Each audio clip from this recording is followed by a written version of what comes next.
Sawa. neza president Uraho natubaraga. Bashima Imana ariko Imana ishimwe cyane. Ndagira ngo dusuze abantu dukurikiye hanyuma uraza kubibwira nyine nk'umuco w'abakristo niko nyakwigendera Theogene yajyaga bivuga buri munsi yibwiraga abantu kandi abantu benshi baramaze kumumenya. Hanyuma tuze gufata akanya tuganire. ndabasuje mu izina rya Yesu. Bakunzi baza buri cya Imana ibaha umugisha, nitwa ababyeyi Zawadi Charlotte. Yego, zawanguhaye ikaze kuri Zaburi Nshya. Ndagira ngo mbere yuko tuganira unyemerere mu ntege nke ufite tumaze dusenga Imana. Ni karibu. Turagushimye Imana yacu, tugushimye ko waturinze imyaka yo kubaho kwacu, izina ryawe rihabwa icyubahiro. Habonetse abashyitsi muri uru rugo bahereza umugisha, n'abakurikiye Zaburi Nshya bahereza umugisha, kandi nanjye umpa umugisha utugirire neza, ibyo tuganira bitugirira umumaro none n'uwo mu gihe kizaza. Tubyatse Imana mu izina rya Yesu Kristo, amen. Ikintu gitumye nza hano rero ngira ngo ntabwo nari nabiteguye, sinajyaga nanabitekereza ko nzaba ndi hano kubw'iyi impamvu, ariko ikintu cyatumye nza hano ni mu izina ry'abakristo cyangwa se ry'umukumbi mugari, abantu bakumenye, abantu bagukunze, abantu bagiye batandukanye bifuje kumenya amakuru ya Zawadi. Ariko by'umwihariko hariho n'inkuru ikomeye cyane numvishije y'abakozi b'Imana bavuga ubutumwa, bambwiye yuko urwaye ndetse urembye cyane. Ngira ngo ni kwa kundi umuntu ataba atamenyereye abantu baba barwaye, kubera ko hari igihe nyine umuvugabutumwa aba asanzwe yenda yibera mu rusengero, akazi ke ka buri munsi ari ukuba mu rusengero abwiriza ubutumwa bwiza, yabona umuntu warwaye gatoya rero akahita avuga ati umuntu yarembye. Ngewe rero bo mu bantu cyane barwaye, abantu bababaye. Nk'ubu ngubu mu kanya ngiye kureba umuntu umugabo yaciye amaguru, kubera ko mbabamo cyane. Hari igihe nyine ndeba nk'abantu uyu nguyu ari mu buzima bukomeye kandi bugoye, undi nk'abantu n'ubwo uyu nguyu arwaye ariko ntabwo aremerewe nk'uko abandi baremerewe. Urumva rero nkimara kumva abo bavuga ubutumwa bambwira ngo urarembye cyane, nagize ngo ni bwa burwayi abantu basanzwe bazi, bwa burwayi twagiye nyine tuganiraho abantu bakabumenya. Sinabiha agaciro, sinumva ko ari ibintu bikomeye cyane, numvaga ari bya bindi tuziranye njye nawe. Ariko wowe wanyibwiriye yuko urwaye ndetse urembye cyane, ndavuga uko biri kose Zawadi niba ageze abambwira ko arembye, byange bikunde ararembye. Yego, urabizi ko nyine nakubwiye ko hari aho nari ngiye kujya, ndavuga reka nze nkurebe. yakoze koza Imana ibaha umugisha. Ntabwo byoroshye. Mbese ugira ngo kubifatanya n'iri zuba biba byoroshye, ntabwo bakubeshye. Maze iminsi ndwaye, abavuga ubutumwa nyine babivuze nabo aribwo bakibimenya, bikwirakwira mu magurupe menshi. Nari ndwaye, harimo abari bavuganye n'abaganga bankurikirana, harimo abari bavuganye n'abandi gutyo bamenya ko ndwaye. Noneho bamenye uburwayi ndwaye, baza kumva uburemere bifite. Bamwe baransura, ndanabashimiye cyane. Delegasiyo ya Pascal ndabashimiye cyane. Rero ndumva ariyo mpamvu babikumenyesheje, nanjye nawe nabikubwiyeho ndarwaye kandi cyane. Ndumva ariko nabivuga muri rusange. Zawa, mbere ya byose reka mbanze mwihanganishe, kuko uburwayi urwaye uburwayi bukomeye, kandi uburwayi umuntu wese atakwifuza kurwara, kandi atakwifuriza n'umuntu uwo ari we wese kurwara. Ariko nyine byose Imana yemera ko bitugeraho. Mu minsi yashize twakubonye ubwiriza, ngira ngo wabwirije i Kigali za Nyarugenge, niho numva wakoreye iteraniro rinini cyane, abantu bahita wenda bibuka. Wakoze iteraniro rigari muri ahitwa muri Rurindahari, niba ntibeshye za Masoro. Hari ubutumwa wakoreye muri Zion Temple, ntibuka neza niba ari iya Kimironko, sinibuka neza. Ariko nyuma yaho haciye iminsi myinshi abantu batakubona.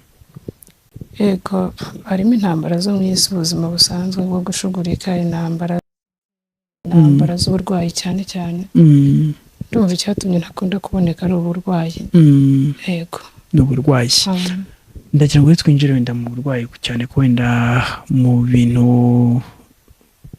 usabwa gukora no kumara umwanya muri uvuga nabyo bagusabye ko wenda ubigabanya wenda tubibuze kubigeraho ariko nagira ngo wenda utwinjire mu kibazo nyamukuru cy'uburwayi ufite ngira ngo ubwo twakoraga ikiganiro ubushize tuvuga ku burwayi bwawe abantu bazi urwara asima hanyuma utuganiriza utubwira yuko muganga yagusabye yuko washaka appareil nebulisateur yo kugendana cyangwa se portable ku buryo igihe waba utari mu rugo ushobora kuba wayigendanye haba mu rugendo mu modoka cyangwa se ahantu uri buze kurara utari burare mu rugo ukaba uyifite ku buryo nyine ikorohereza mu kuba wakwipompa ngira ngo icyo gihe nibwo duheruka kuvuga ku burwayi bwawe yego ubwo burwayi se nibwo bwaje kwiyongera bimeze gute nabyita ko byatangiriye aho kuri asima nyine bikagenda byiyongera nivuzaga cyane nivuza asima ariko umunsi umwe nza kuremba numvaga ameze nk'urwaye umusonga kumeka bimvuna numva ko ari asima ariko bimara igihe kinini abaganga bakomeje babikurikirana nyine mu buryo butandukanye bimwe by'abaganga urabizi baza gusanga igihaha cyanjye cy'iburyo gifitemo kanseri binsaba nyine ko bankurikirana ariko babona ko namara umwanya nafata igihe cyo kumara iminsi navuga urabona iyo umuntu avuga akoresha igihaha kinini n'umwuka mwinshi banza mu mwanya wo kutavuga mboneyeho no kwegisikiza ku bantu twari dufitanye gahunda mu kwezi kwa gatandatu kwa karindwi n'aya mezi ari imbere hari gahunda nyinshi nagiye nica mu buryo buntunguye kubera uburwayi bambabarire ariko ndumva nyamukuru icyo twavuga ko ari indwara basanze mfite kanseri mu gihaha cy'iburyo ariko aba bakubwiye ko ndwaye bari babimenye igihe nari nagize igihaha cy'ibumoso gitangiye kuzamo ama infection nyine hari hajemo amazi n'ibintu utamenya ariko ibyo byo babyitayeho bumeze neza mu gihaha cy'ibumoso kugeza ubu ikibazo kiri muri icyo cy'iburyo none se ubusanzwe ikibazo wari ufite wenda ibyo byombi gifite infection n'icyo ngicyo cya kanseri mbere y'uko wenda ubwo burwayi buza ubundi mbere ikibazo wari ufite mu bihaha cyari iki cyo mu kiburyo cyari cy'ubumoso yari asima yonyine hanyuma infection yatewe n'iki ni kuriya kwinebizari niko ntekereza kuriya nebulizasiyo twimaraho umwanya munini kuyikoresha kenshi yego ni wayikoreshaga nabi cyangwa we nuko ahubwo uburwayi nyine ni ugutekereza nk'umuntu kuko no kuyikoresha kenshi ubusanzwe urwaye rero njye ko ntekereza nk'umuntu ntekereza ko ari kuyikoresha kenshi cyangwa ugasanga narayikoresheje ntekereza ko ari asima yandembije kandi ahubwo wenda ari ibimenyetso by'iyo kanseri byari biri kugaragara ubwo ibumoso niho harimo infection kwa muganga aricyo baba bagufashije bigashiramo se yego barabikurikiranye amazi avamo ama infection ntekereza nta kirimo kugeza ubu ikibazo mfite nicyo kiri iburyo cya kanseri bakubwira ko yetewe n'iki buri wese avuga ibye hari ukuba ari asima yakurenga ikabitera hari ukuba ari kuriya kera hari nakoresheje amatabi menshi no kuba ari ukuvuga cyane hari ntawamenya indwara umubiri ubyara udahatse niko abanyarwanda bavuze ntabwo kwa muganga babasha guhita bamenya impamvu y'idiregiti kuzari yabyo yabawe ngira ngo wenda kuko nzazabona ishyamba bari kumva impamvu Zawadi mutagikunze kumubona hari abantu bamwe na bamwe batekereza ko wenda ari kwa kundi umuntu ashobora Imana kumukoresha abantu yamara kumenyekana cyane kujya gute agatangira kubura ndacyabakunda kandi ndacyakunda Imana cyane ko kubwiriza no kujya gusenga ni inyungu zanjye ntabwo ari izabo mbwiriza rero igihe cyose ngifite imbaraga cyangwa se nkiriho umuririmbyi yaravuze ngo muri icyo gihe umurimo w'Imana yampaye nzawukora neza kandi ngukore neza rero impamvu batakimbona cyane kuri kamera nangwa mu biterane cyangwa no mu nzira ukabona ambonye nka rimwe mu mezi menshi. Nubwo burwayi nkunze kuba ndi mu rugo ndyamye mu buryo bwo kwirinda gukoresha imbaraga nyinshi. Yego. Muganga wabonye ko ufitemo kanseri nuhe? Hakurya mu Butaro. Ibutaro, muri bya bitaro bya kanseri. Bamaze kubona nyine ko ufite uburwayi bwa kanseri, hari igisubizo baguhaye? Hari icyo bakubwiye umuntu akwiriye gukora kugira ngo wenda ube wakira? Uretse imiti bampaye yo gukoresha ngenda ngura ku kwezi, ariko bamporopoje ko n'icyo gihaha cy'iburyo bagikuyemo gasigara nkoresha kimwe byagira umumaro. Imiti baguhaye ubwo ni igufasha iki? Bambwiye ko imfasha mu guhumeka, ariko ikagabanya no kwihuta k'uburwayi kugira bwataka ahantu hose. Kuko kanseri iyo igenda ikura igakwira umubiri wose. Imiti nkoresha bambwiye ko yamfasha guhumeka, ariko ikagabanya n'ubwihute bw'indwara.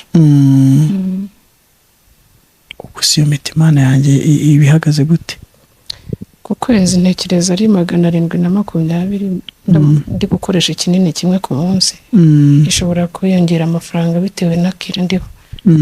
Ibinini biramutse byiyongeye. Yego. 700 ubwo no kuvuga 720 ku kwezi? Yego. 720. Yesu Kristo. Ko ntekereza.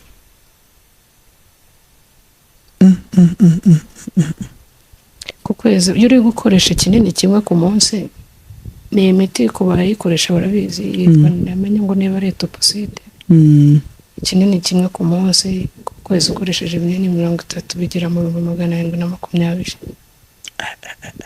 Hari n'indi rero bakoresha sinzi izina ryayo, iyo bari inshinge bigendera ku miligramme ukoresha.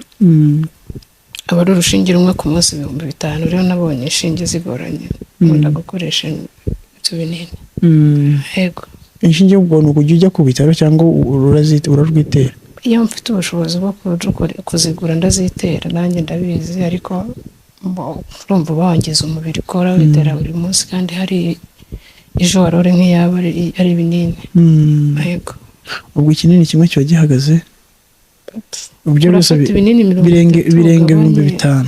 72 urumva uko biri kose. Ibinini bishobora kuba ari byo bihenze kuruta inshinge. Ariko kandi nanone izo nshinge byange bikunde zirangiza umubiri, nubwo n'ibinini nabyo nyine byinshi nabyo biba atari byiza ku mubiri w'umuntu, ariko nanone kubera ko haba harimo imiti umuntu aba agomba kubikoresha uko byagenda kose. Urihangana wenda kukubaza ibibazo bimwe na bimwe kubera ko abantu benshi baba bakeneye kumenya amakuru yawe. Numva hari n'umuntu uherutse kumbaza amakuru yawe, mubwira ko tuzaherukanye, ariko kubw'umugisha ngize amahirwe yo kubona, ngira ngo nkore imibare nsanga byibura ikinini kimwe kiba gihagaze 24,000 ku munsi, kuko mfashe 720 ngabanya 30. Ni amafaranga menshi cyane. Muganga akubwira ko amaze kubona yuko ufite uburwayi bwa kanseri, iki cyiciro cya mbere kibanza yakubwiye ko gishobora kumara nk'igihe kingana gute kugira ngo uri kuri level nziza? Yambwiye ko bishobora kumara imyaka 2 n'amezi 7. 2 n'amezi 7. Imyaka 2 n'amezi 7. Yego. Ambwira ko hatabaye izindi mbaraga, kuko yaranze ko ndi umunyamasengesho. Arambwira ati hatabaye imbaraga z'Imana ushobora kumara imyaka 5 n'amezi 2 ukiriho. Mu mbaraga zo kugenda uva nk'ahantu ukagera mu nzira, ukagenda nko mu mujyi, ukaba wahagarara nangwa wavuga, cyangwa ukabasha kurya utari ku miti, ushobora kumara imyaka 2 n'amezi 7. Ariko boneyeho no guhumuriza abadukurikiye, arenzaho arambwira atari ko Imana ukorera tuzi neza ko kuri hafi. Kandi kugeza ubu nicyo nkizeye. Yego. Yego. Akubwira ko bishoboka ko icyaba cyiza ari uko wenda bashobora gukora mu kiriya gihe cyamaze kwatakwa na kanseri, yabonaga ariyo possibility nziza kuruta uko wafata biriya binini. Ubusanzwe kanseri niyo wafata imiti yayo, yari ahantu hashoboka ko hakurwaho biba byiza kuko depresi yagumaho handuza n'ahandi. wese ukumva ari byo wahitamo? kugeza ubu ntabwo ndahitamo. Yego, ntabwo ndahitamo niba cyavamo ntabwo nakomeza imiti. Hari imyanzuro dufatishwa no kuremba nangwa n'uburibwe, aho mu busanzwe utayifata. Yego. Kanseri bamutse bakuyemo kiriya gice cyamaze gufatwa na kanseri, igice gisigaye cyangwa se igihaha kindi gisigaye cy'iburyo buracyakora neza? Cy'ibumoso nako niko babivuze, ariko njye ntabwo ariko mbitekereza.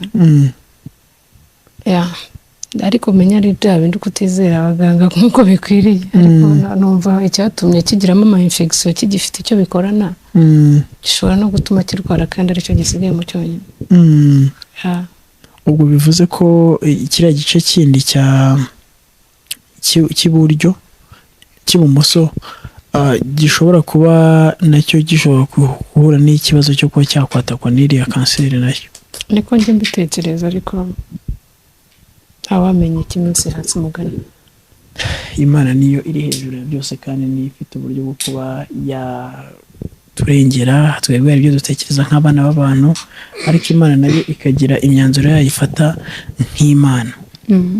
Hari abantu watubwiye bagiye bagutumira mu mavugabutumwa agiye atandukanye, bagiye bifuza ko mubana mu bihe byo gusenga kugira ngo mubafashe mu ivugabutumwa.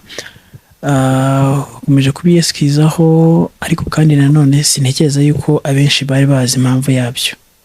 We hari abagiye babona message ngo ntabwo nkirije, hari abagiye babona ntaje ntanavuze ngo sinza, hari abagiye bamamagara sinitabe. Kuko uko biri kugenda wiyakira no gukoresha imiti ugenda woroherwa, hari igihe bamamagaraga ntafite n'imbaraga zitaba. Ngira ngo bakunze bazaburyo badukurikiye, wenda umuntu waba warigeze guhamagaraho Zawadi akamwemera ko azaza mu ivugabutumwa bikaba bidakunze, uko biri kose muri kumva impamvu yabyo cyangwa se muri kumva icyatumye tutarimo turamubona muri ino minsi. Ariko kandi nanone ubu ngubu wageze aho noneho akeneye ubufasha bwanyu, wageze aho akeneye kuba mwabasha kuba namwe hari icyo mushobora kuba mwakora cyangwa se Imana ishobora kuba yabakoresha kugira ngo ubuzima uyu munsi wa none bwa Zawadi bukomeze. Uri hano, abantu benshi ntabwo bazi ko uri umuvugabutumwa, ariko kandi nanone wari usanzwe ugira n'uburyo ushakisha imibereho. Ngira ngo ubanza utarakunze kubivuga cyane yuko ufite n'akandi kazi ku ruhande gatuma ubasha kwibeshaho, ari nabyo wenda byatumaga izina ry'Imana ridatukwa. Hari abavugabutumwa benshi usanga Imana yarabategetse ko nta kandi kazi bakwiriye gukora, ariko hakaba n'abandi babeshyera Imana ko yabujije kugira icyo bakora, ku buryo rimwe na rimwe abo ngabo babeshyera Imana ko yabujije kugira ikindi bakora kitari ivugabutumwa, birangira wenda n'izina ry'Imana baritukishije. Wenda nibyo ntabwo ari byo turi buze kuvugaho, ahubwo icyo nashaka gufokasingaho ni uko uri umwe mu bavugabutumwa bari bafite aho bakura amafaranga kugira ngo ubuzima bukomeze. Nagira ngo ubaze muri ubu burwayi ukimara kumenya ko warwaye, muri uko kuremba, amakirize hato na hato ugenda uhura nayo bitewe n'izo ndwara, ngira ngo ubu ntabwo ikiri indwara imwe, urumva ni asima ku ruhande na kanseri, kandi byose ugomba gufata imiti yabyo. Uracyabasha kuba wakora kariya kazi nkuzeho kagusabaga imbaraga cyangwa kagusaba imbaraga? Ndasa n'umaze iminsi ntari kujya mu kazi. Ntamenya iminsi sashima iminsi ntari kujya mu kazi. Yego. Bya bindi umunyarwanda yavuze ngo ntawe urwara ngo arwane. Izi minsi rero ntari kurwana kubera kurwara. Yego. Ariko hari nizeye ko nzorerwa nkongera nsubira mu kazi. Yego. Sinakora. Ni ukuvuga ngo kuva mu gitondo kugeza ku mugoroba uba uri hano mu rugo? Nze kuba ndyamye muri iyo ntebe wicayemo cyangwa abandi mu buriri. Wibere mu cyumba. Ntabwo byoroshye. Kuri umuntu ukunze kuba ucecetse cyane, abantu bazi uburwayi bwawe? Oya, abantu bamenye ko ndwaye, ariko kandi ndanamushimiye.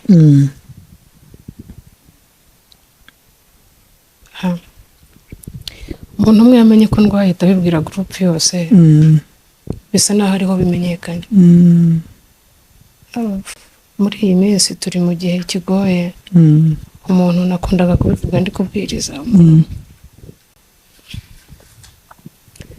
umuntu asigaye agenda akavuga agatanga ubuhamya ngo yarwaye nangwa ngo yarapfuye arazuka, wakurikirana ahantu avuka nangwa atuye ugasanga nta n'ibishura nigeze arwara muri iyo minsi.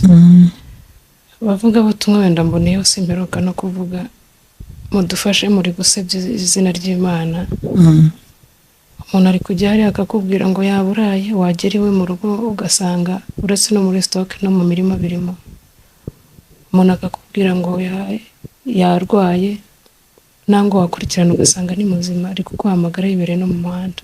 So mu buryo bwo kugira rero nkomeze nk'avarenza umurimo w'Imana, bidakwiye ko ari hano hanze hari n'abantu bo kuduseka ngo ko asenga akaba yabaye gutya gutya. Ibi rero kuza kuri kamera nkabivuga mbivugiye ko ubu byabaye public, hari ababyumva bakagira ngo uwo muntu yarabeshye, wakumva avuga ngo Zawadi arwaye indwara iremereye, bati muri kubeshya ko atigeze avuga nangwa ko twamubonye nk'hano muri quartier. Rero ngiye mbivugiye natinze kubivuga mu buryo bwo kubikavaringa, kavuga ejo n'ejo bundi nzakira, hari ntavuze ejo n'ejo bundi nzakira navuze, ubivuze nkabwira no biri mu mutima, ariko abantu babimenye ntabwo ukubiswe wese ariko arira base. Nabanje naceceka maze igihe ntarira kandi nkubitwa. Rero ntabwo abantu benshi babizi, tekereza nko ku rusengero iwacu bizwi na mushumba na mwarimu, hano hafi ntekereza bizwi, nta muntu uzi indwara ndwaye hano hafi ko ntawe wabibwira. Abavuga butumwa babizi nabo bake babashije kubasura.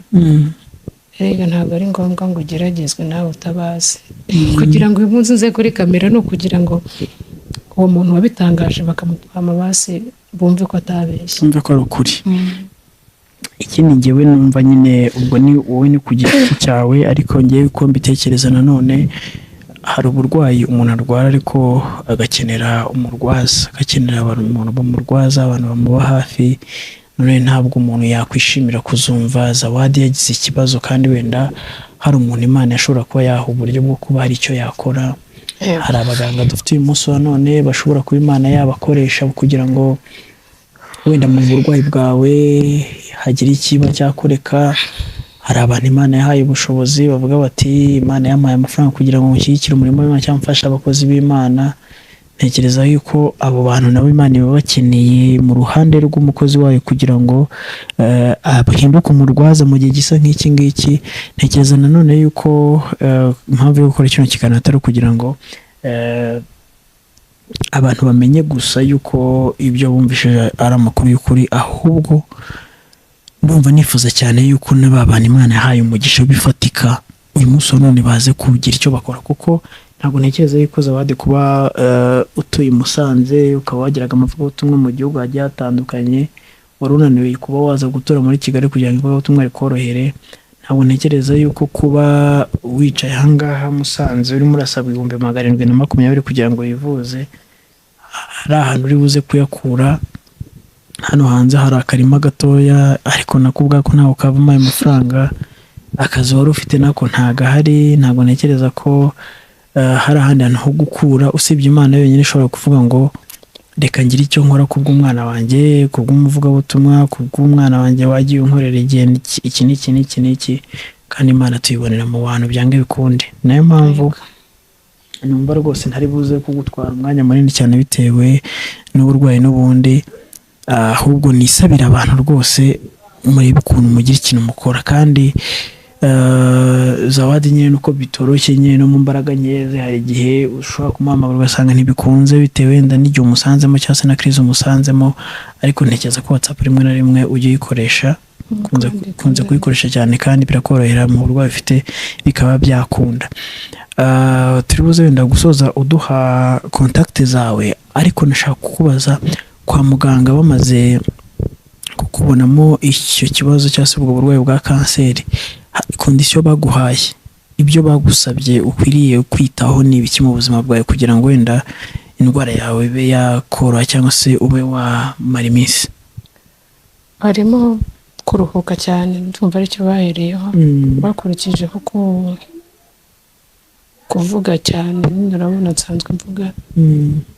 Cya gatatu bambwiye no kwirinda ahantu hahuriye abantu benshi ku buryo bashura umwuka, mu rusengero, mu nama, mu masoko, menyana mu mabasi mu modoka mu muhanda rusange. Bashyizemo na siporo, nubwo najya nyikora ntabwo nyishoboye, bambwiye no gukora siporo kugira imiti itazagagara. Ikindi ni ukubahiriza randevu za muganga n'imiti bampaye ntabwo banyandikira. Barenzaho ngo no gusenga cyane. Gusenga cyane. Ariko umudokiteri wanza ari umutumisha. Simbizi, gusa nyine ni kuntu umuntu aba yaramenyekanye, uko ubonye wese akubona umunyamasengesho. Yego. Icyo cya nyuma nacyo ni ingenzi cyane, usibye ko kiza cyunganira ibyo byose bakubwiye. Uzabibasha guceceka se Mana yanjye? Ushize wari wambwiye uti ntabwo nzaceceka, ati nzakomeza mvugire Imana. N'ubundi ndimo navuga guceceka ntuvuge. Ubu ndavuga kuvugira Imana. Ahubwo. Ariko kandi n'abatabwiriza barapfa. Aho kugira rero upfe wabiretse, wabikora base ugapfa ukiri mu murongo Imana igushakamo. Wenda usiba gukora ibiratuma upfa ako kanya ngo uteze abo uhagaze imbere ikibazo. Ariko igihe wumvishe wari umubyukanye imbaraga ukagerageza, n'ubundi Bibiliya yadutegetse kugenda uko imbaraga zacu zingana. Abo nanjye muri iyi minsi nibonamo Gideyoni nyine, izi mbaraga nkeya mfite ndi gusekurisha ingano, ndabizi Imana izazikoresha gusekura Abamidiyani. Ko numva igihe cyose ushobora kuzafata mikrofone uri kubwiriza bitari gutya, wenda njye nawe gusa uri imbere y'abantu, ko bizaba birimo kubangamira ibyo muganga yagusabye. Nzagerageza nkurikiza inama za muganga, ko n'ubundi abaganga n'abakozi b'Imana Imana yashyize ku isi nabo kubumvira nabo uburyo bumviye Imana. Yego. Zaba uburwayi ufite ubasha kubona assurance cyangwa se ufite assurance wivurizaho kugira ngo bikorohere? Kugeza ubu iyo nakoreshaga yarahagaze, akazi karahagaze, insurance irahagarara nabyo. Kugeza ubu nta insurance ifite, niyo mpamvu wumva ngo imiti nkoresha ku kwezi iri muri 720. Ariko ku rundi ruhande nimba isanzwe bakora insurance ntabwo mbizi, ntabwo ndabimenya, ariko iramutse nabaho njye ntabwo ubona insurance ifite. Kuri iyi mitiweli ntabwo byakunda? Ntabwo ibaho, ariko urabizi hari imiti bitaba muri mitiweli. Ntabwo byoroshye. Yego. Ayo mafaranga ko nayumvisha mwumva biragoye, muri ino minsi urimo urayakura he? Ugerageza uko ushoboye. Amafaranga nabura se? Amafaranga nabura? Ubuse nyine yabuze aba yabuze. Nta yindi option wenda ishobora kubaho nk'iyo ngiyo urambaza plan B yuko n'amafaranga nabura? Ndimo ndavuga iyo miti niyo bakubwiye ugomba kwifashisha nyine kugira ngo amoko abiri, izina rimwe n'iririya navuze, irindi ndumva ritariza mu mutwe. Ukoresha ubwoko bubonetse hafi y'ijoro rimwe. Imana iturengere kandi Imana ikwiteho.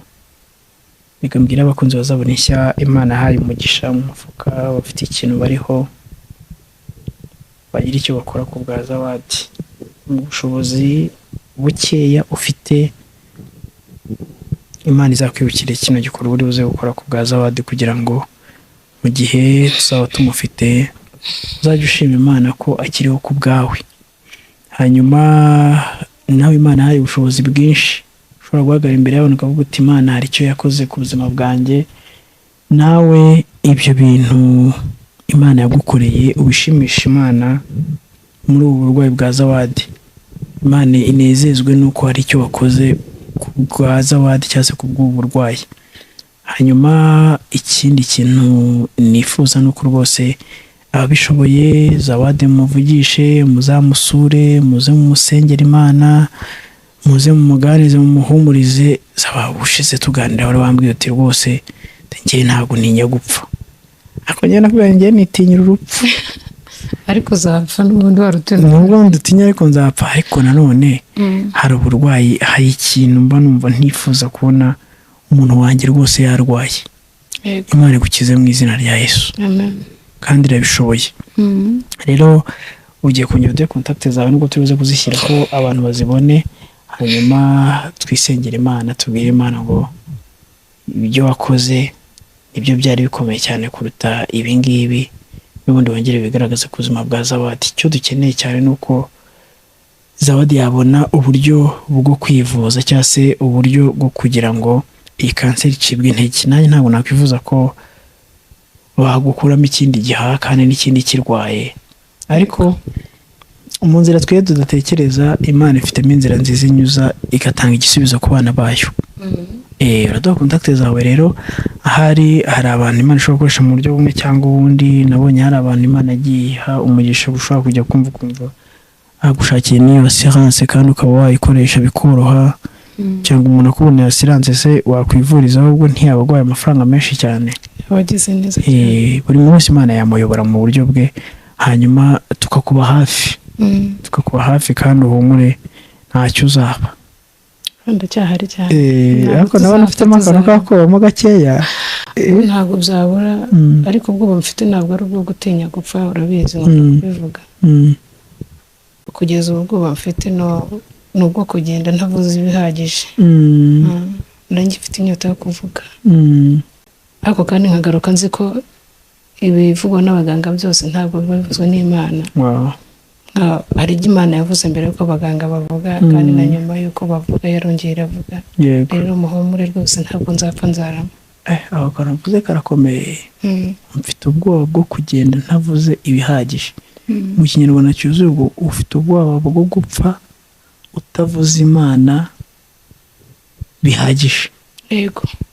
Bayaho uzayivuga neza, kandi ijambo ry'Imana riravuga ngo Dawidi amaze gukora ibyo yagomba gukora mu gihe cye arasinzira. Nawe nuko bizagenda mu izina rya Yesu. Amen. Duhe nimero zawe rero, hanyuma utubwire akantu gato cyane wumva yifuza kubwira abera b'Imana mu gihe. Kontakti yanjye ni nimero ya MTN 079 11 39 195. Yego, ababyeyi Zawadi Georgette. Yego. Icyo nifuza kubwira abantu rero muri iyi minsi, ndabakunda, Yesu arabakunda, kandi ndumva nabashishikariza nkongera nkabibutsa ko ari igihe cyo gukora ku bantu twese, abazima, abarwayi, abakire, abakene. Ni igihe cyo gukora, tugakanguka, tugatambuka, tukajya mu ntambara. Kwishira ntacyo bimaze, Satani aracyariho. Yego. Turamubona arimo arakora, niko umuririmbyi yavuze ngo ari imbere arahagaze we n'abadayimoni, ariko tuzamunesha twizeye Umucunguzi. Abarimo dukurikirana bamwizeye uwo mwami bamukomeze, abataramwizera bamenye ko nta yindi ntwaro yo kurwanya Satani ihari, kuko umuririmbyi yavuze ko tuzamunesha twizeye Umucunguzi. Kwizera Yesu nibyo bidushoboza kunesha ibyiza. Bona abashishikariza rero bamwizeye twese tumukomereho, umugabo udahemuka, kandi abataramwizera nabo bamwizere kugira ngo bahabwe ubwo buntu twahawe natwe. Ndumva aribyo nababwira. Imana yo mu ijuru ibahe umugisha. Yego, murakoze cyane, Imana ibahe umugisha. Reka n'ubundi ngusabe udusoze n'isengesho, ariko nongera kwibutsa abera b'Imana rwose, mu by'umwuka wera w'Imana ari buze gutegeka gukora, ubikore ku bw'icyubahiro cy'Imana n'urukundo abana b'Imana dukunda, n'uko Kristo avuze ngo mukundane, cyane cyane abo mu nzu y'Imana. Ndumva rero nabasaba n'ubundi mwe mudukurikiye, mufate ibihe byo gusengera Zawadi. Murabizi neza yuko iyo kuvuga ibintu ntabwo bivuga bingana n'uko ameze.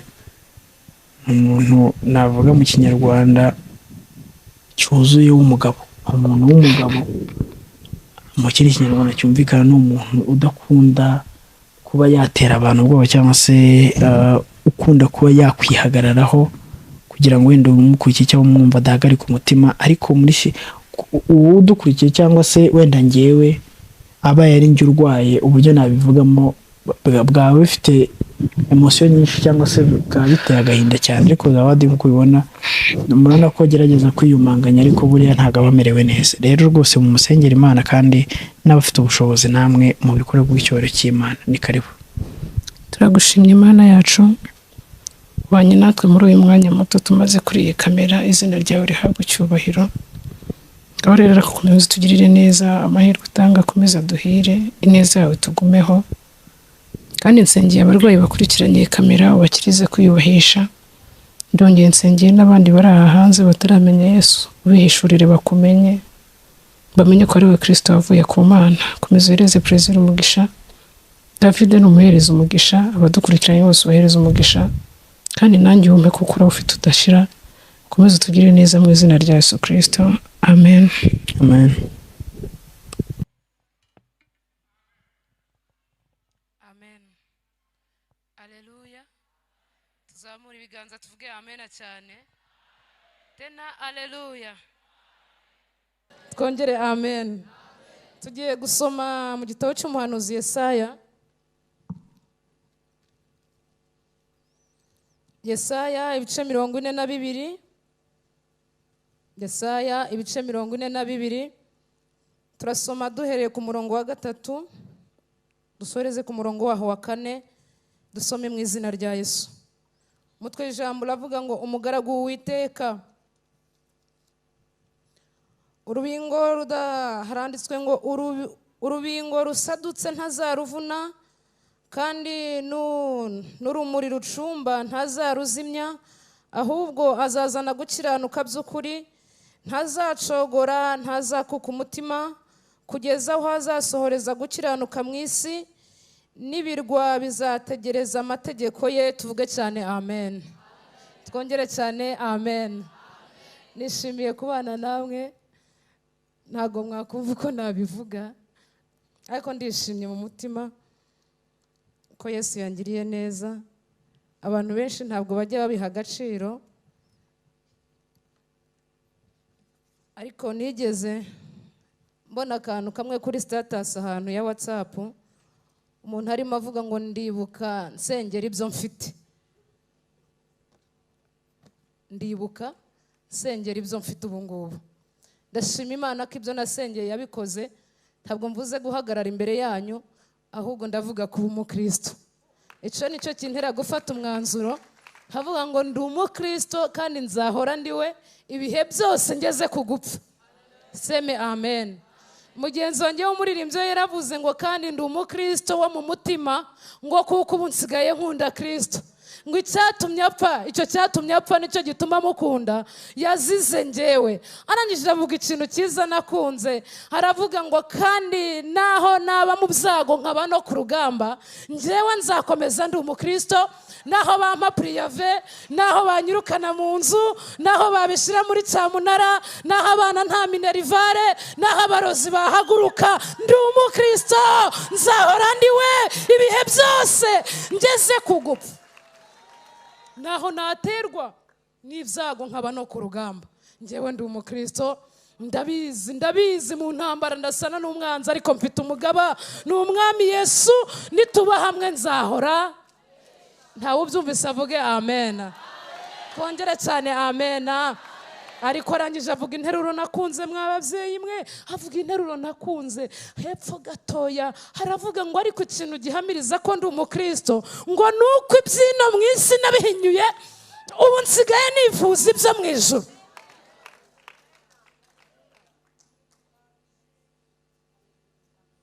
Shaka kuri kocora, narangiza nkigira kwicara, kanya nkajya mu ruhengeri kurya ibirayi n'ibiryo. Ariko nshaka ngo muri ibi tuzi ko Yesu ari umara inyota, niturangiza turaza gusengera mu nterero ivuga ngo amaraso y'umucunguzi niyo soko yoza abanduye, niyo yeza abanyabyaha barangiza bakabonera rwose. Mwebwe murabizi kunsumbya, nubwo ari njye uhagarara imbere yanyu nkababwira ibyo nakoze, nawe baguhagaritse hano wavuga ibyo wakoze. Ariko ntabwo twirata ibyo twakoze, ahubwo twirata Kristo wabidukuyemo. Muririmbyi umwe bamusabye gutanga ubuhamya imbere y'abakristo, baramubwira ngo waduha ubuhamya bwaho wari uri, ibyo wanyuzemo byose, tukumva mbese tukabana tukuzi, tukamenya ibyo wanyuzemo. Burya no kubana n'umuntu umuzi ni byiza. Umuririmbyi aravuga ati njyewe rero mbona nshobora kubivuga hakagira bakaba byayindi umunyarwanda yavuze ngo igisiga cy'urwara runini kimenye inda. Hari ukuntu uzana kuvuga ubuhamya ugahita babyita ngo ni ukwibaraguza, ariko si byo mvuze. Ugahita uvuga ngo unaryamanye n'abagabo 1000, hari umusore wari uri kuvuga ati aka kana wagashyira mu rugo we, bikaba birapfuye. kavuga ngo ngewe ngo nararoze ngo ndaraguza ngo ndacuragura. Hari umusore wari uri kukureba akavuga ati uyu mukecuru wamwaka umugeni kandi baciye umugani ngo ujya kurambagiza umwana arambagiza nyina. Umuntu agahita avuga ati niba nyina ari ikirozi rero n'uyu mwana nuko. Umuririmbyi aravuga ngo nimba ivuga gutyo hari abadakijijwe ku kigero cyo kubisiporta, ahubwo njyewe ubuhamya mbahaye nari umugome nuko impa Yesu ngo ambambirwe ku musaraba. Saswi ntabwo ari ngombwa, ariko mwe ndabakunze, yaba bicaye hano n'abadukurikira live abo hafi n'abakure. Njyewe nari umugome nuko impa Yesu ngo ambambirwe ku musaraba. Mubo yacunguje ayo maraso nzi ko nanjye ndimo, niyo mpamvu ndi kuririmba urwo rukundo ngo rukwize mu isi yose. Ndi ubuhamya bugenda mu kuririmba, ndi ubuhamya mu kuvuga ubutumwa, ndi ubuhamya. Ariko by'umwihariko abanzi kera n'abo tuziranye ububanzi ku buhamya buvuga ku mukobwa, abo babyita ngo ni umumeni, umukobwa wari umumeni cyangwa se ngo wari iji cyangwa se wari Yesu aramfata. Mbere aha ntabwo ari vuba, ntabwo ari kera kandi sinavuba. Yesu yamfashe ari kuwa gatandatu w'umuganda, ansanga mvuye gufora. Nari umufozi niko babyita, bano bantu bambukisha ibintu ku mupaka bidasoreye. Nari umubigdira mu majyaruguru, babita n'ababigdira hano mwese mwarize nababonye, ncuruza ibiyobyabwenge especially by'urumogi, urumogi, kanyanga n'akantu k'agafu ko kunyuza mu izuru. Yesu ansangaho ari kuwa gatandatu, ndabyibuka on Friday kuwa gatanu nari naraye mu kabyiniro Rubavu. Noneho banda nkangutse mu gitondo kuko nyine hari crew nabyinagamo, crew de dance, buriya tugiye mu muziki rwose. Iyo turi gusirimba ndifata, iyo washyizemo igisirimba ndifata. Hari ukuntu ujya gusirimba ukwitegereza agahita amenya inzira zose wanyuze. Ngo ibyo ngibyo byigeze biba hano bahita hehe ni Buyuda, urusengero rwuzuye ngo kuko bari barashatse abagore b'i Babuloni. Abayuda bararongoye abagore b'i Babuloni, barabazana. Bageze mu gihugu urusengero ruruzura rwiza, bati dushimye Imana itwuzurije urusengero, mushiremo igisirimba, zananga mwari mwaramanitse muzimanure, dukatira Imana umuziki yishime. Baba bawukubisemo. Ngo harimo abana bavutse ku Bayuda n'ab'i Babuloni. Uw'i Buyuda akawukata muri twara batuwe, umugore we nawe agahita awukata muri gwaragwara, umwana we akazanamo za shakushaku. Babitegereje ngo abasaza babonye itorero rya mbere baraboroga bararira, baravuga ngo ibi bintu ntibyari bikwiye kuza ku ruhimbi, ibi bintu nta hantu byabaye, we ni gute umuntu abyinazuke ku ruhimbi. Ngo bararira baraboroga, bati umwana ari kubyina akamatiyo ni ku ruhimbi. Ngo bararira baraboroga, ngo naho abana bavutse kubera bari baravukiye i Babuloni ntabwo bari barigeze babona uko mu rusengero babyina. Ngo babarira bishimye, aravuga ngo bwa mbere mu mateka za nkuru iwacu ba mama na papa batubariraga ko habaho guterana kwera turabibona. Ngo abari aho bananirwa gutandukanya amarira y'ibyishimo n'ay'umubabaro. Niyo mpamvu iyo bashyizemo igisirimba nifata, ko nshobora kuwukata nkagera hasi bagahita bavuga ati kwa General Yesu. Ariko washimwe Yesu utarabanura ku butoni. Yesu ashimwe uko wawubyina kose, uko wawukata kose. Ni umwami ureba mu mutima, ni umwami utareba umubiri. Aravuga ngo kuko umutima we mwishimira.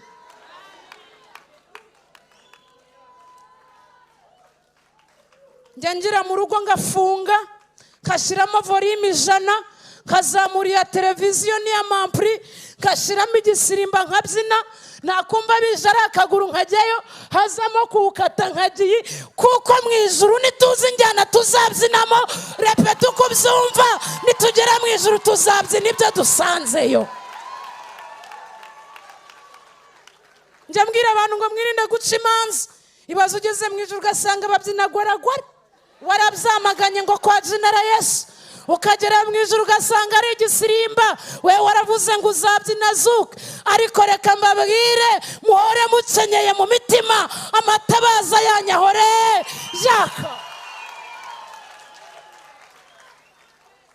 wacu wayoboye gahunda yabikomojeho avuga amagambo meza, aravuga ngo umurima w'Imana ureze, ni igihe cyo gusarura. Arangije aravuga ngo dusenge twinginga Imana ikusanye abakozi bayo baze bakoranye ibisarurwa babishyikiriza umwami. Impamvu ni iyihe? Ni uko igihe cy'isarura nigishira abakozi bose bazataha, kandi umwami wabo nkunda Imana n'abakozi bose bazataha. Uwaroza azataha, n'uwarogewe atahe, uwasambanye atahe, n'uwifashe atahe, uwibye atahe, n'utaribye atahe. Zawadi wacomye nzataha, nawe w'i Babuloni ujyeyo. Ariko ngo igitangaza kirimo ni ikihe? Ngo abeza Yesu azababwira ngo nimwinjire mujye mu bwami bwa data, muhemberwe ibyo mwakoze. Muzanye mu Runyakigali rwinshi, mwinjire muhemberwe ibyo mwakoze. Kuwa gatandatu w'umuganda ndagenda ninyabya mu mupaka,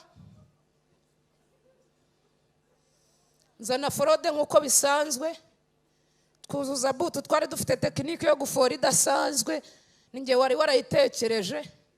Njya mvuga nti mwuka, niba ari mwuka wera wari warampaye gutekereza iriya tekinike, wayimpaye no muri uru rugendo.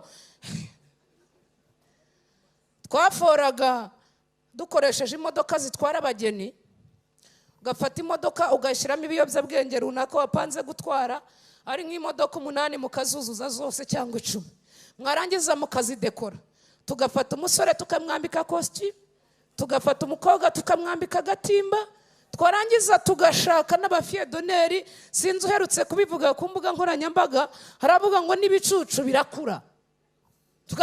None se wambwira nk'umuntu watuberaga marene cyangwa pare si umuntu se? Tugashaka pare wakuze atyo na marene wakuze atyo, twanyura mu muhanda polisi zatubona zikagira ngo ni ubukwe kandi dufoye. Munsi umwe umugabo umwe w'umupolisi arasenga, hashimwe Imana ko mu nzego zose igenda ino mababa abaje. Guhera ku mudugudu harimo abayo, mu kagari barahari, mu murenge barahari. Humura ntabwo Imana izabura aho inyura ngo gutabare. Muri ambasade barahari, muri diaspora barahari, hanze barahari. Ariko wamvugiye amena. Mu gipolisi hari umuntu muri RNP, arangije arasenga Imana yamubwira ngo ejo nujya mu kazi uhagarare hariya kuri stade, imodoka ziraza z'ubuko umuganda ukivamo zihagarike. Hashimwe Imana. Twageze imodoka abarazihagaritsa zitera iburyo, abazi Musanze ubu bahagize sitasiyo ya injini baduhagarika aho ngaho. Umupolisi aravuga ngo muzane ibyangombwa, atangira kubasaka bati dutwaye ubukwe ariko fandi ubukwe buri gukererwa. Ati niba ari ubukwe muramaze. Bibiliya iravuga ngo umunyabyaha yiruka ntawe umwirukanyije. Rutima rurandya. Nari mazwe gufunga inshuro 70. Ndavuga ngo uyu munsi ni bantwara ku ya 71, noneho bose bararambiwe ntawe nkurayo. Ariko ndubuhamya bugenda.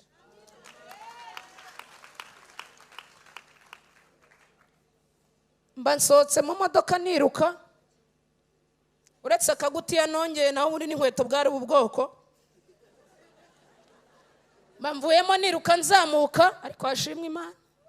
Nerekeza ahantu bita mu Gashangiro, polisi ziza zizamuka.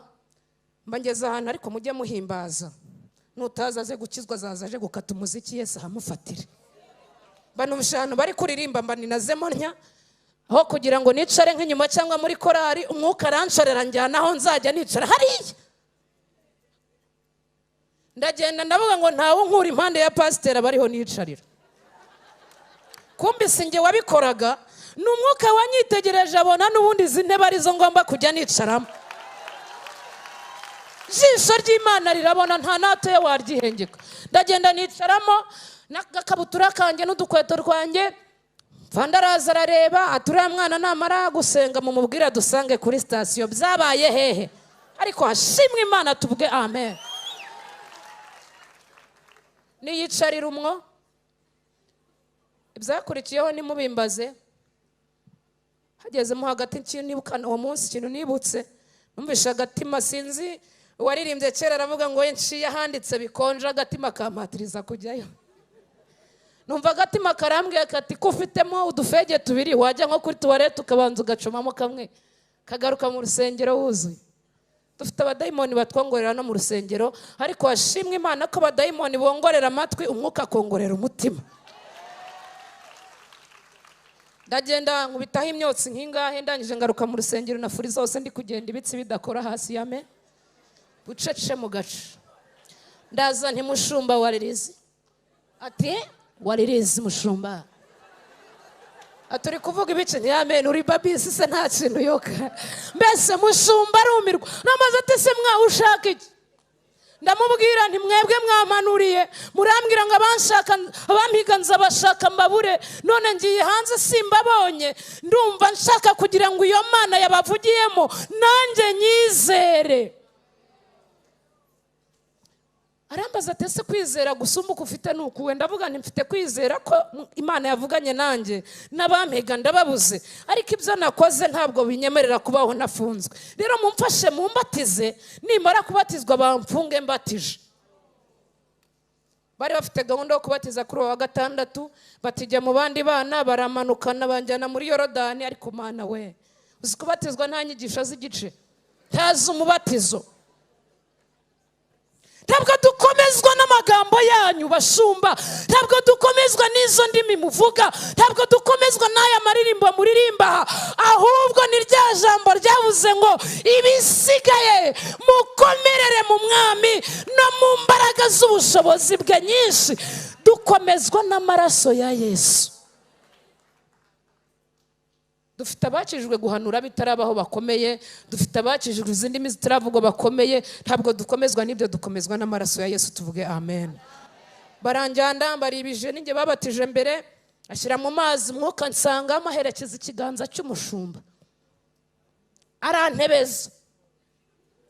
Umushumba agiye gufata ngo azamura, ati kakantu kagiye he? Hareba abadiyakoni atese kari n'akazimu, bati mushumba ukinitsaho ko ntako ndi kumvamo. Ati shakisha mushumba n'abadiyakoni baraza baramufasha, baragashaka barakabura. Kumba umwuka yansindagiye amirisha nkeri, aravuga ati hahandi hajyaga irobo ry'urumogi ku munsi, hahandi hajyaga litiro 2 za kanyanga, hahandi hajyagamo amakesi 2 ya mitsingi, hahandi hari hateretse henikeni, hahandi hari harimo amarura, hahandi harimo bazoka, hahandi hari harimo napolewa. Ambaye moko dushaje hashakujwe, hamanze hamire hakizwe hakamuka inkamba zihavemo, n'indangiza amahindura icyuma nje makoresha. Ranshaka rambura, baramufasha gushaka baraheba. Amazi yambanye hana ngeza nk'ariya kamera ziteretse, bagiye kubona babona amazi ari kubira nk'epfiriya muzi y'umuntu ari guhumekera mu mazi. Babona biri kubira bayebego ibyari byo, bagiye kubona babona neguye agatwe ntiwi du mwumva uko Uwiteka avuganye namwe. Batabazi mubashe peputoka sata. Narababwiye ngo izo katika mujya muvuga hari ibidakatika, ntawe ukata umugambi w'Imana. Muntu yivuganiye n'Imana ngo imuhaye inzu ngo katika jinara Yesu yamenye fondasiyo agashiraho ibikuta ngo katika, hari ibidakatika. Imana iramubwiye ngo genda ubyare, arasamye nditangiye kweguka ngo katika, ntabwo bizakatika. Kamubwira ngo imukoreye ubukwe, wabona bamuhagaritse hano bamwerekana ngo katika, ntabwo wakata umugambi w'Imana. Baracaha biranga. Mushumba ati ndi maso y'Imana nyibereye maso, mureke umwana hanure mu izina rya Yesu. Uwo munsi mva mu mazi, bati ngwino ku rusengero utubwire ibyari bikubayeho byatuma bakwirukankana. Ndahagarara mu iteraniro ndababwira nti byagenze gutya na gutya, nari mfoye bari bagiye kumfata, mpungira mu rusengero. Umunsi nahanuriyeho bwa mbere, niwo munsi namwemereyeho, niwo munsi nabatirijweho, niwo munsi nahanuriweho, ni nawo munsi nanjye nahanuriyeho. Hashimwe Imana itarabanura ku butoni, uko waba uri kose upfa kuyubaha, ibindi ntibikureba wowe kenyera. Ucyo tuvuge amen. Hano tugarutse kuri iri jambo twasomye, ni ijambo Yesaya hano yari kuvuga kuri Yesu. Tugiye gusenga, yari ari kuvuga kuri Yesu. Bari hari inkuru yabanje n'ubundi mu gitabo cya Yesaya nko mu bice 30 na bingahe menya na 6 gutyo, ngo uwitwa Rabushaki, ariko Rabushaki yambabaje cyane kuruta n'uyu mwami wari umutumye, ngo yigeze atumwa ku bwoko bw'abayuda ngo agende abubwire ko umwami amutumye ko agiye kubutera, yarangiza akabwica akabutsemba bwose. Haramubwira ngo niyo Mana wiringiye imeze nk'ikibingo, cya kibingo cyavunitse, icyo kibingo cyishingikirijeho, warangiza ukacyicumba cyagucumita mu kiganza, warangiza bikagupfira ubusa ibyo wizeye utabibonye. Rabushaki arangije kuvuga aya magambo abwira abahereza yatumaga kuri Hezekiya, arababwira ngo kandi mumumbwirire ngo niyemera kugandukira umwami wacu, aho niho namwangiye, ngo niyemera kugandukira umwami wacu ngo nzamuha amagare 2,000 ngo niba azabona bo kuyagendaho. Urumva ko gasuzuguro bene da, umuntu akakwemerera amagare 2,000 ngo niba uzabona bo kuyagendaho, ngo mumbwirire ngo nzamuha inzira irimo amakaro niba azamenya kuyakoropa. Ntabwo bumvisha agasuzuguro.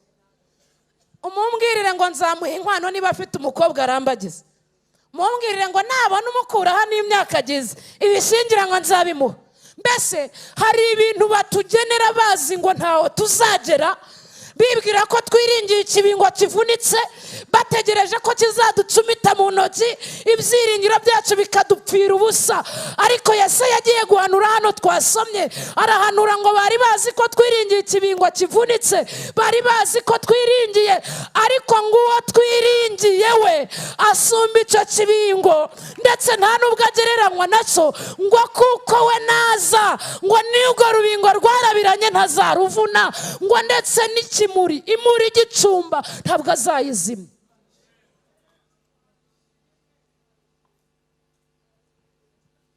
Tugire gutya tuvuge amen. Twongere cyane amen.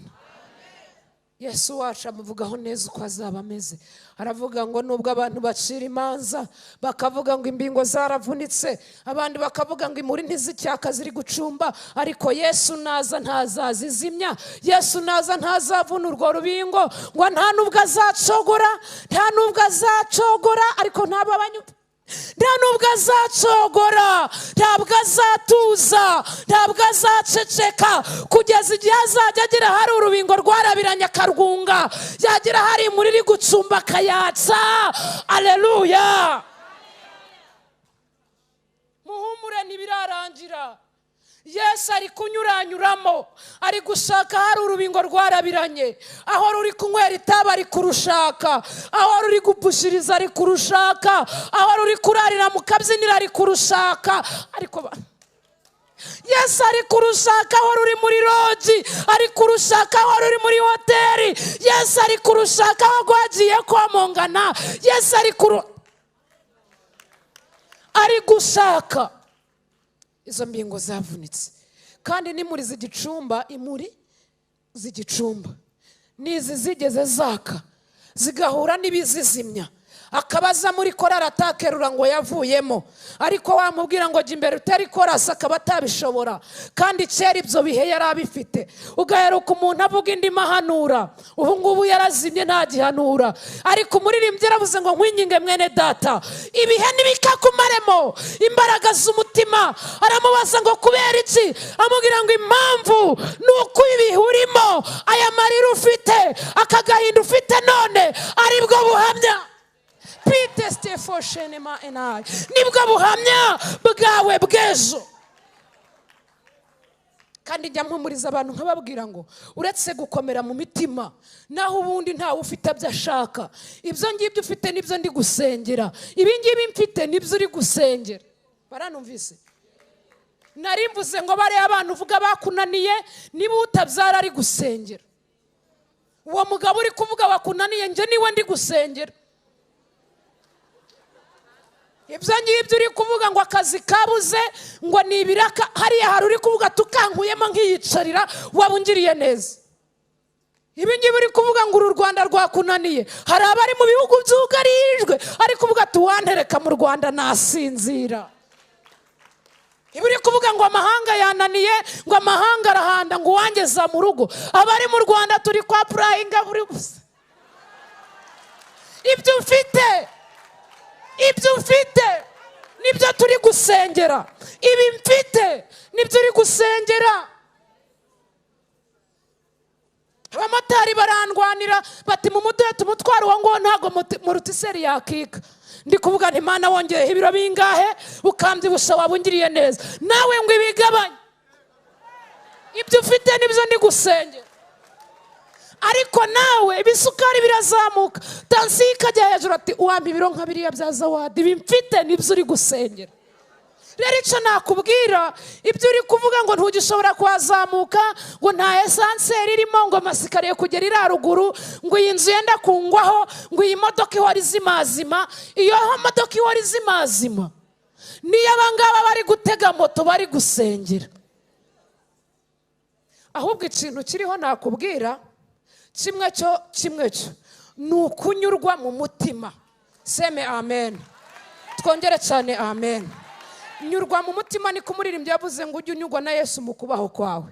Arangije aravuga ngo kandi iyi si birakomeye, muri iyi si huzuye imiruho, huzuye amahane. Icyo dukeneye cyose ntabwo duhera ko tukibona. Ariko hari umunsi mukuru utari ku cyumweru, utari kuri Noheri, utari ku Irayidi, atari ku Isabato, atari mu gitondo, atari nimugoroba. Hari umunsi mukuru. Hari umunsi mukuru ubwo tuzabona umucunguzi. Twiringiye kuzabona ingororano yacu. Kandi ngo abantu bazaba muri icyo gihugu babiciwe ikamba ryiza cyane. Aba bana b'abantu ngo Yesu azabakorera ikintu gikomeye, ngo azavuga izina ryabo ku Mana mu ijuru. Seme amen. Twongere cyane amen. Yesu azavuga izina ryabo ku Mana mu ijuru. Ahubwo wakibaza ngo azavuga abahe? Yesu azajyana abakijijwe neza. Kandi ijambo ryigeze rimbwira ngo muri iyi si turimo huzuye imiruho n'amahane. Arangije avuga ikintu cyiza gikomeye, aravuga ngo ariko wiringira Imana kuko uyiringira abona amahoro meza adashira. Arangije aravuga ngo kandi abantu Yesu arindisha amaboko ye nta mubisha ubasha kubageraho, ngo uretse imibiri n'imitima ubwayo irindwa n'umucunguzi. Tuvuga cyane amen. Zamura ikiganza uvuge amen. Tugiye gusenga Imana. Iyi si iraturuhije, iyi si iratunaniye, iyi si iragoranye. Ariko yaba wari uzi ko ibyo uri gusengera mbifite, ukamenya ko ibyo nsengera ubifite, watuza ukanyurwa n'Imana mu mutima wawe, kuko Yesu agiye kuza kandi azatugirira neza. Twamaze kumenya ko ari kugenda aranyuranyuramo. Muri iri teraniro ari gushaka imuri zitecyaka ziri gucumba. Izo ngizo ntabwo arazizimya, arongera azatse. Muri iri teraniro ndetse no hanze yaryo, Yesu ari gushaka ahantu hari imbingo zarabiranye kugira ngo azunge. Yesu ntakora nk'abantu. Abantu iyo wavunitse barahirika, abandi bakagusiga bakaguta. Ariko umwami wacu utameze nk'abantu ahabwa icyubahiro. Shamwe akabaye mubyumvise. Ibyananiye marene bikananira pare, byananiwe mushumba bikananirwa diakoni, Yesu arabishoboye. Ntawe ubyumvise avuge amen.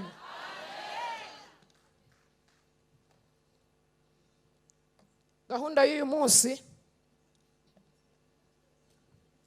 tugiye gusengeramo. Nababwiye ngo tugiye gusenga tuvuga ngo amaraso y'umucunguzi niyo soko yoza abanduye. Abantu banduye bakabonera rwose. Iyanyogeje ni umuririmbyi Yesu avuga ngo njyewe ni njye wogejwe uri kubaha ubuhamya, n'abandi twari kumwe nubwo bativugiye ngo barahari ndabizi. Ujya mwambuzi babambanywe, dore yarabutse aranezerwa. Ibyifuzo byawe ngo inzu yawe, akazi kawe, abana bawe, it's up to you. Yesu ashaka abanduye imitima yabo ngo ntibacererwe, ahubwo batebuke bezwe imitima yabo neza. Niba ari gushaka n'aba amazu n'akazi n'abana, arabizi ko ibyo mu isi tubikeneye, ariko ikihutirwa cyane n'ubugingo, kuko aribwo buzabona Imana. Ntawe unyumvise avuge amen. Ntawe wakongera akandwa naho tukavuga amen. Dore uko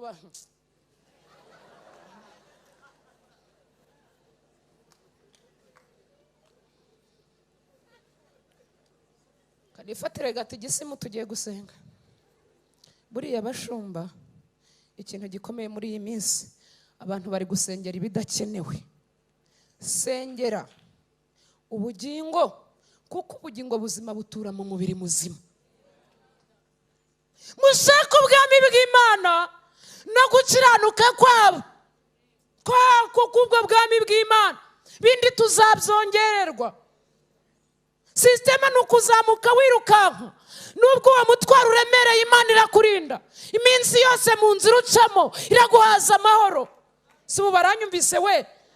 Nubwo uwo mutwaro uremereye Imana irakurinda, kandi nubona nawe wabikoreza ibyifuzo ngo abisengere, uri kure nta muntu wabona wo kugusengera. Abo wagerageje kwinginga bagutekeye umutwe, abataragutekeye umutwe barakwirengagije. Washakiye Imana witari. Yesaya na Hoseya yaravuze ngo Imana iri muri njyewe imbere. Umuririmbyi aravuga ngo reka ubibwire abashumba, ntubibwire abadiyakoni, wibibwire abahanuzi. Aravuga ngo Yesu mubwire buhoro, ibikuriza n'ibigutera ubwoba. Arakunda afasha abashavuye. Wizere ijambo rye kandi nturire. Nabo twicaranye uwo mwicaranye araremerewe, mubwira ko Imana yamuruhura. Mumbwirire ngo umukiza amara agahinda we. Uwo mwicaranye araremerewe, afite agahinda. Mubwire ko Imana yamuruhura. Yanduhuye, yamaze agahinda, yankijije ibyaha, nawe ibyawe irabishoboye. Seme amen. Twongere amen. Umuyobozi wa gahunda ariko gira hino, ngwino nawe udufashe gusenga Imana. Usenga uvuga ngo amaraso y'umucunguzi yoza abanduye muri iri teraniro, abari hanze ya